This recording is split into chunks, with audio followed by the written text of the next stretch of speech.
அன்பிற்கினியவர்களே, ரசூலுல்லாஹ்வுடைய ஒரு எச்சரிக்கை. நீங்க சட்டத்தின் அடிப்படையில், சாட்சியின் அடிப்படையில் நீங்கள் ஆட்சி நடத்தவில்லை என்று சொன்னால் உங்களிடத்துல யார் இருப்பா? ஷைத்தான் தான் குடிகொண்டு இருப்பான்.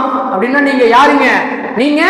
நீங்கள் நீதிபதி அல்ல, நீங்கள் ஆட்சி, நீங்கள் பிரதமர் அல்ல, நீங்கள் ஜனாதிபதி அல்ல, நீங்கள் முதல்வர் அல்ல, நீங்கள் அமைச்சர்கள் அல்ல.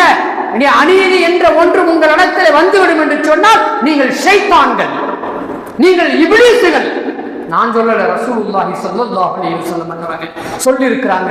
அங்க அல்லாஹ்வுக்கு பதிலா ஷைத்தான் வந்துருவான்னா நீங்க எல்லாம் யாரா மாறிடுறீங்க? ஷைத்தான்களாக மாறி விடுகிறீர்கள். ஷைத்தான் கையில ஒரு நாட்டை கொடுத்தா என்ன நடக்கும்? அன்பிற்கினியவர்களே, என்ன குரங்கு கையில பூமாலை கொடுத்தா என்ன நடக்குமோ அதுதான் நடக்கும் அப்படிங்கிறது நாம பல தேசங்களை பார்க்கிறோம். இந்த தேசம் அப்படி போய்விடக் கூடாது என்ற வருத்தத்திலே நாம் இருக்கிறோம். அன்பிற்கினியவர்களே, பாருங்க, நீதி என்பது அனைவருக்கும் கிடைக்க வேண்டிய ஒரு உரிமை. அதை வழங்க வேண்டும், அதை வழங்கலன்னு சொன்னா அவன் நீதிபதியா இருக்கிறதுக்கு லாய்க்கே இல்லை. அன்றைக்கினியவர்களே, இன்னைக்கு ராகுல் காந்தி கையில எடுத்துக்கிட்டு இன்னைக்கு சொல்லுகிற செய்திகள்லாம் பார்த்தோம்னு சொன்னா நாடு தேசம் எவ்வளவு மோசமான ஒரு இடத்திற்கு போயிருக்கிறது. அதுக்கு காலங்காலமா தெரிஞ்ச செய்திதான்.